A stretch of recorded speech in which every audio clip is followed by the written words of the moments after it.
linking this up with things that I remember Steve Gould wrote about in the 80s that never really got too much notice. I was wondering, he put it at the end of a paleobiology paper. He called it Galton's polyhedron. It's a metaphor. So polyhedrons are these things, these like spheroids, but they have flat faces on them. So Galton was saying you get stable configurations. That's when the polyhedron is resting at rest on a face of the polyhedron. But something might come along eventually to dislodge that polyhedron, and it flips to a new stable place and stays stable for a long time.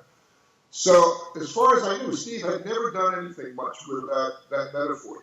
And I think of this now as Gould's metaphor, because I think with Galton, he dug that out of the literature, but it never went anywhere from the 19th century. And so I looked at his book, a copy of which I think this computer is sitting on right now, and was looking to see if towards the end of his life, when he was racing to get his book complete, did Steve actually use this metaphor? And it turns out he did 6 or 7 times in this book.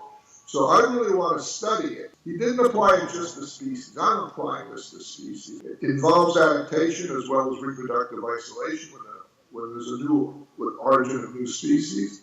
That maybe these become stable entities. If that's a good metaphor, then how much even more interesting is it if that configuration is wiped out by the hand of man, either by habitat destruction, shooting the deer out, shooting the red wolf to extinction. That's the story about what happened to them. And moose, the other even bigger herbivore prey, potential prey for these things, that have the same though rough ingredients in, so that when the ecosystems are reestablished, in particular when these wild turkeys, I never saw a wild turkey as a kid, but it's a big thing and quite delicious, I'm sure, to a wolf. and deer. Here's the deer all over the place. That's the opportunity is there, the space is there, people are not allowed to hunt them, it's kind of perfect. So the same configuration of anatomy and behavior based on this hybridization phenomenon, which we know already happened again.